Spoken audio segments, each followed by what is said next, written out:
Welcome back, anglers. I'm the Survivalist, and we return to Russian Fishing 4, which will probably be our last week on, our last weekend on Belaya River, because we do have the other map still to check out. But we're basically just going to try some more random fishing, see what we can get in. I might try the bottom casting rods more towards like some of the areas I was told to try for spin casting at, just see whatever happens. And just take a little bit more time on this map before we'll switch over to, I think it's called Old Burg. That map should be a little bit better for bottom casting, and we'll see what all we can bring in. But yeah, we're just going to try our usual spots. It is about 4 o'clock p.m. for the game right now, so I think that's a fair time to try spin casting.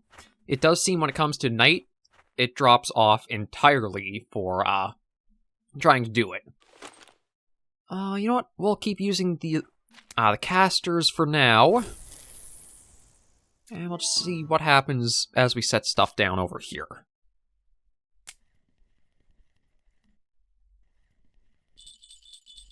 So there's that down. Give this one a cast out. And then I haven't had any food. I mean, I should probably check our inventory, see if I do have any food on, just as something. But yeah, I'm kind of surprised that this map doesn't have, like, somewhere to get a free meal from. So let me just see if I have anything food-wise. Okay, I do have a little bit. Yeah, so we'll use that. I don't exactly know what happens if you do let your your food bar go all the way to empty. Maybe you just, like, lose all your energy or something. But I figure let's avoid it if we can, given this map does cost a little bit to come out to. Not a lot, mind you, but still try to save up our silver since it has been a little slower for getting some fish in.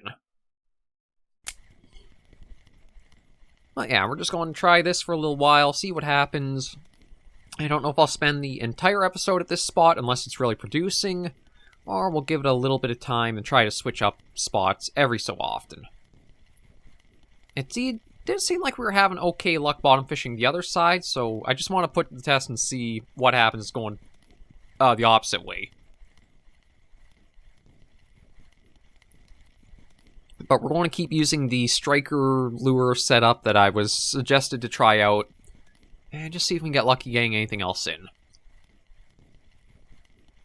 I mean, given our gear is probably still beginner or very early game, I don't know if we want to get too much on, because I don't know if we can actually, like, reel it in, or we might lose some stuff in the process.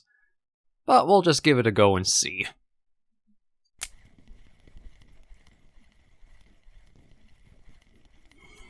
I think after this weekend, I don't know if that'll be 3 full weekends we've been on Belaya or 2.5, because I know the very first time we came out here, it's hard to say it was a fishing trip since we didn't get any activity from any kind, but our first time on here was just like half of a weekend, so it might only be 2.5 we'll spend here, but we'll see how it goes. It still seems like spin fishing is one where you gotta find, like, the lucky setup for the day. If you don't have it, it's really slow going and you struggle, but if you do figure out what the combination is in the right spot, you really bring in.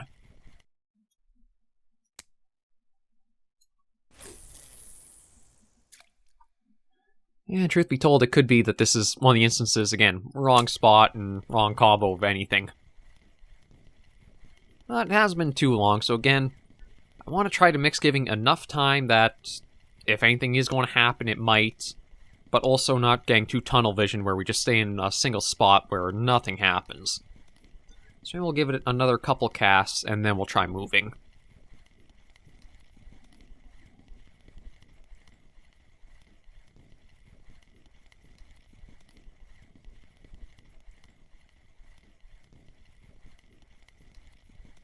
But once we get to Old Burg, I'm thinking we'll try 2 or 3 weekends there. I think it's the reason... Oh, there we go. I mean, it's nice to get you right at the tail end there, little grayling, but... yeah, we'll keep you. I don't know why all of a sudden you wanted at the very end to try going after it, but I'm grateful for it.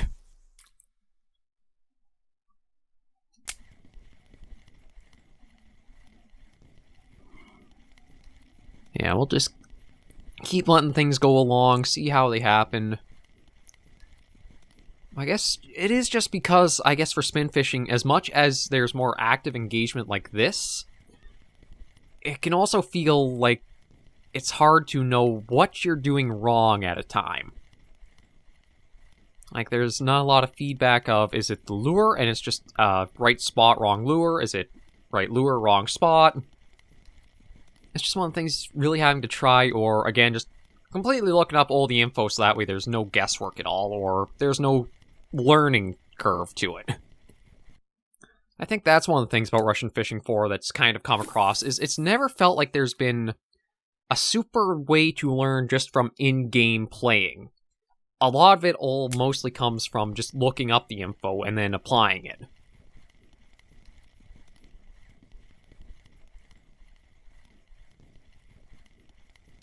I mean, in some cases, it's not bad to have that, but in other ways, it can feel like it just then becomes more or less engaging, because it's more like, okay, I want to play this game, so let me look up every single thing I need about it, and then just apply it without really having a thing to learn or curve with it.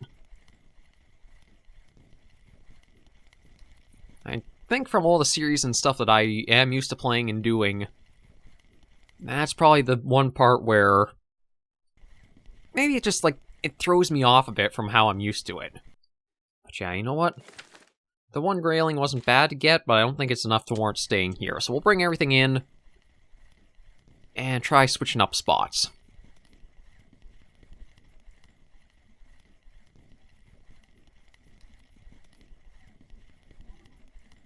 I know the big boulders have been the things to, like, try working at. I'm kind of wondering if I should just, like, go for open space along this half, or this side of the entire, like, little island we're on.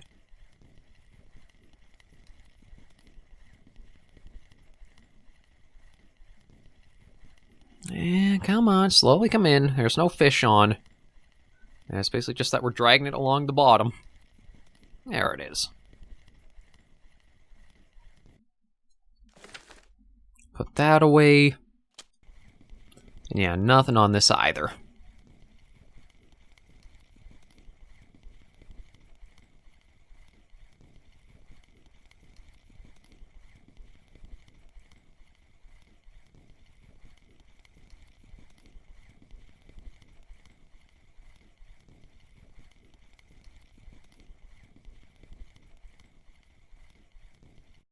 Okay. We'll put those away. And I wonder if I should try working across from, like, one of these really big spots of, like, a lot of foliage.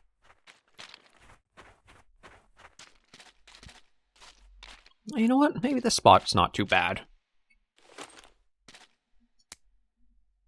Be free! There we go. Oh, okay, gotta go back a little bit.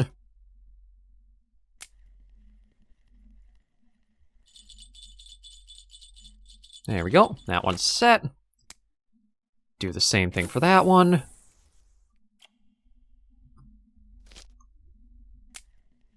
Start tightening it up. There we go. And spinning one.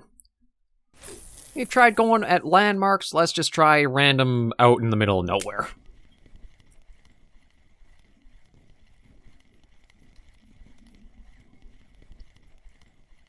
But then again, one of the things about that, like how I was talking about, okay, like what variable is it that's not quite right, or how many variables do you chase at a time? Normally how I think the best way you want to do it is only be trying to change one thing at a time, so that way it's much easier to track what the possible variable is that's like your big factor.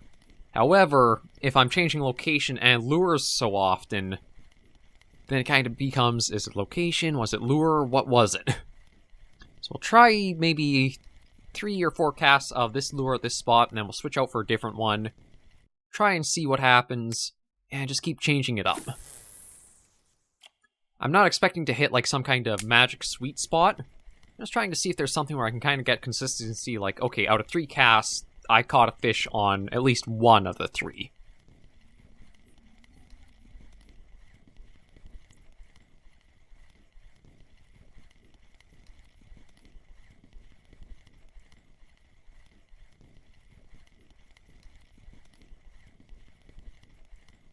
So yeah, I guess that's just kind of a little insight to my thinking for how I'm kind of feeling with Russian Fishing 4.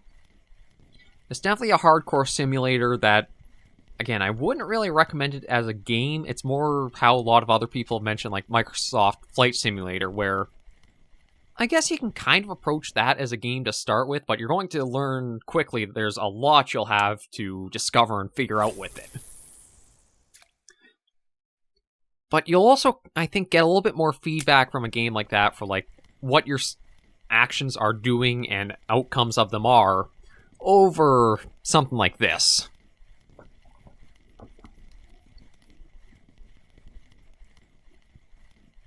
Like, when it came to Called Wild the Angler, that was a little bit, I think, too hard on, or, like, it was focused too much on just lining up very, like, if you have A plus B, you'll always get C.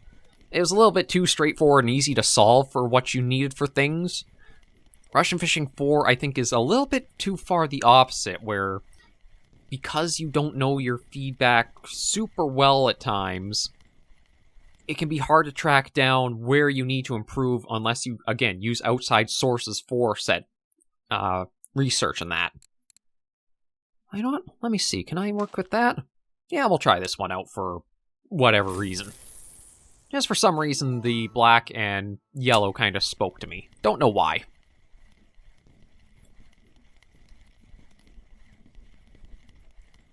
I'll try giving this a... Oh! Well, at least the bottom fishing rod's seeing some action. Oh. I think that's our cue to work on it, because that should mean a fish is on. Yeah. Yeah, and having the little symbol in the bottom left is pretty handy, I gotta admit.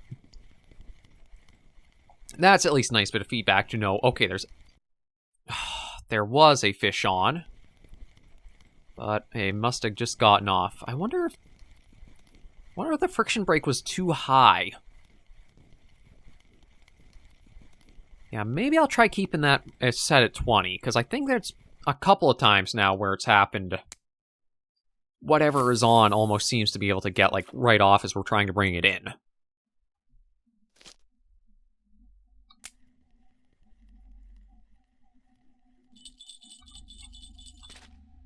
And you know what? I'm just going to adjust that as well. Set it back down. There we go. Just get those kind of both on the same page, so it's not like one's completely out of whack.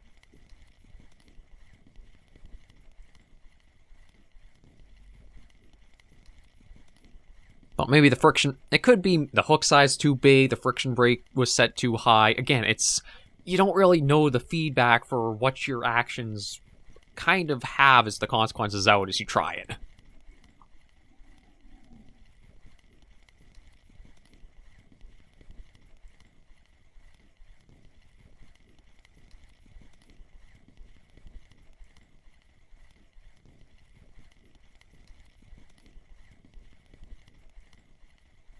Okay, and we'll bring this in. We'll try one more cast with this lure, then maybe try changing it to something else.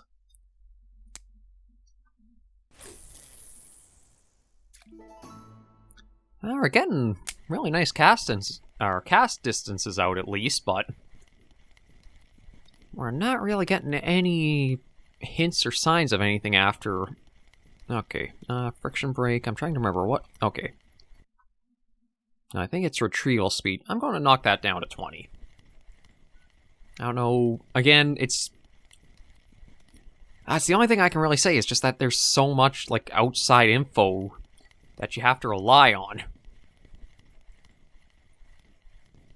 I mean, I know if I do hit escape, go to the menu, there is the user guide. But it, again, kind of becomes almost like... I was going to say almost something like D&D, where you almost have like a handbook for the game, but the thing is, it kind of makes sense to have the handbook in relation to like all the other stuff that's like provided with that. Whereas it kind of feels like for an experience like Rush Fish... Oh, well, maybe there's something, I don't know. Just saw like a really hard bend in the rod there. When it comes to like RF4...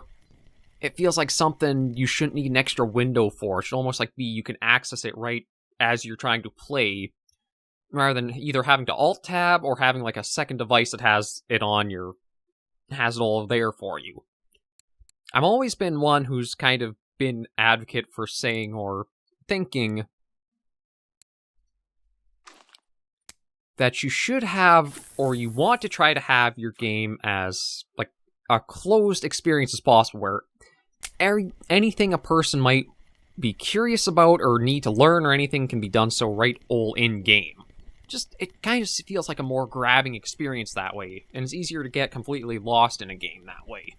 If you're having to constantly go back and forth between different mediums for an experience, I think it kind of loses some of the appeal to me.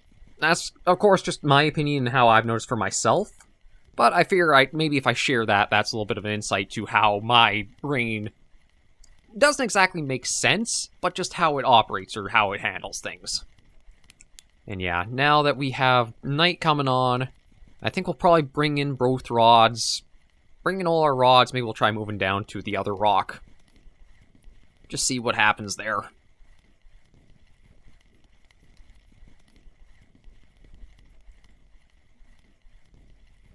As much as we did have something go off of the one bottom rod, there's been absolutely no life from the other.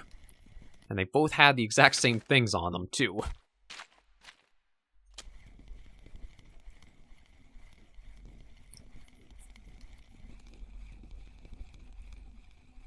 So yeah, we'll just use the fast retrieval because there's no reason not to. Yeah, there it is. We zoom right on in. And let's get you in. Yeah, no icon for you, so you didn't have a fish on at all, and it was just being lazy.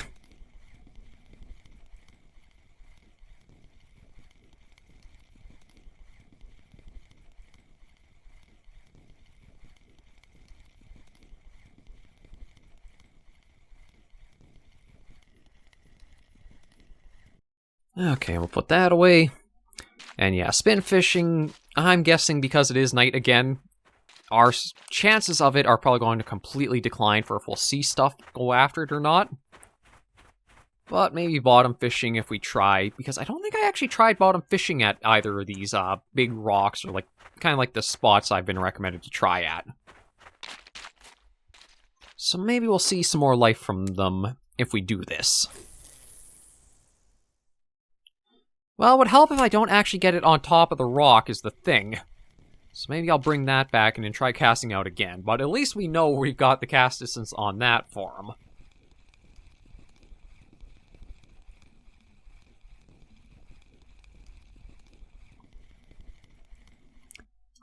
Actually, maybe I'll try on this side of the little shrub. Just so that way if it does go with the current...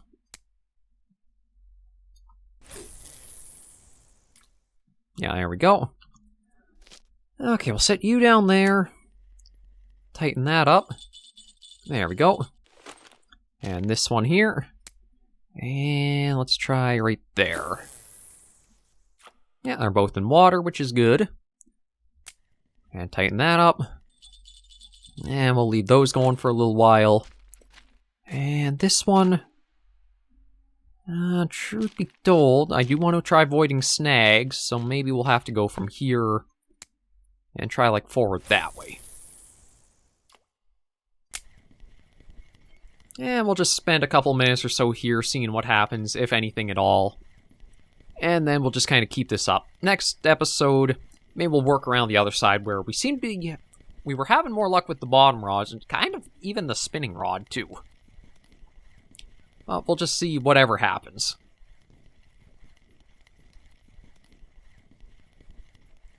Just kind of want to move the rod a little bit over, so that way it's okay with how the line's coming in.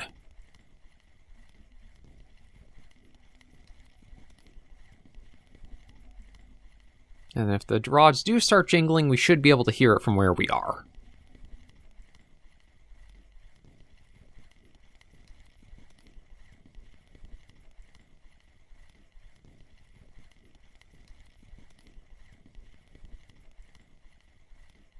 Yeah, doesn't seem anything on this go.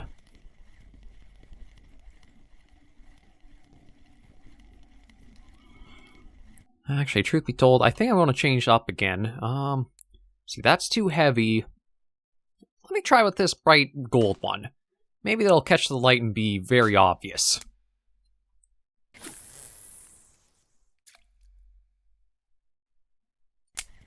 I mean, I kind of doubt it'll have any impact, but you never know. Maybe there are certain things where it's like, on this day, certain conditions like X, Y, Z are met, so that means these are the types of lures you want to use, or who knows.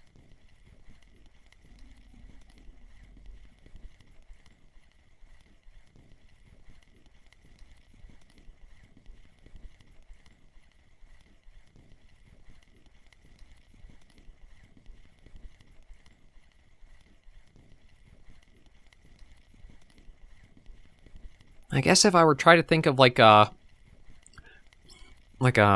trying to, oh god, I can't even think of the word. Metaphor? Probably a metaphor, not an anecdote, but like just a way of like trying to visualize how I'm kind of feeling when it comes to Russian Fishing 4, like playing. It's either you're completely stumbling around an unknown place you've never been to and you've never have any idea about in the dark, so you don't really know anything about where you're going, or you're going with a pre-given map, X amount, like, lighting out the rear ends, there's no way to lose sight of anything, and an audio tour of a place. It's not really a discover for yourself. It's either the extreme of you know absolutely nothing, and without knowing anything, it feels like you're kind of stumbling, and you know you're stumbling, but you don't have any way to remedy that, or there's so much information at hand and readily available, and everything is spoiled and kind of feels like you're just playing along to somebody else's guided tour of, like, the game. That's probably how I'd sum up Russian Fishing 4, for, like, how it's felt to tackle it as a series. The little things that I have discovered for myself are bits of advice that I don't think are ever suggested or mentioned too much, like, sticking to the float fishing rod on Mosquito Lake seemed to be one that produced rather steadily for, like, things being on it or after it. But all these advice and that I think I was mostly given was go for the bottom feeding rods first, and there are certain hot spots to hit that you have to go find, like, other people have found and go find and apply for your game, and again, it's either so little information that you're kind of frustrated without knowing anything, or there's so much information provided, there's nothing that feels like you really have for yourself to learn. It's all just been pre-found and known, and you, again, it's not like you're playing, it's more you're playing somebody else who's walking you through it. That's just, again, how I've kind of come on with it. I do feel like there are some aspects. I think it really can come down to trying to make the tutorial much better, because let's face it, when I did play, I know it's broken record speaking, but there's so little the tutorial covered. Like, it could take you through the steps and give you a very basic beginner rod of each kind, try to tell you things like, okay, for spin casting, you want to use that in moving water, not stagnant water. For bottom fishing, you want to do this or that with it, or like, just stuff right in game to start you off on the very right foot. It could be a little bit better about than just like the emptiness it begins you with. And yeah, truthfully, I think we're going to bring everything in. If there was nothing that happened on my rant for that, then I don't think there's going to be anything that will happen. But we'll bring everything in. Next episode, we'll try the opposite side, see going along there for a bit, and see if anything happens or changes. Hopefully we don't get snagged as we're bringing stuff in, given the extra, like, stuff around here. Okay, good. And yeah, give it one more episode on Belaya River, and then we'll probably try Old Burg. Old Burg next weekend. Go with that for 2 or 3 weekends, then see where we're sitting from there. Truth be told, I don't know if that one's even, like, down in the water that much. Okay, there are those in. We'll take position over here, so that way we can start next episode really quick. Again, with it night, I doubt we'll see too much happen, but you never know. So thank you all for joining me on this episode of Russian Fishing 4. If you did enjoy the video, be sure to give it a like. And until I see you in the next video or episode, anglers and survivors, please remember, as always, to take care, stay alive, and happy angling.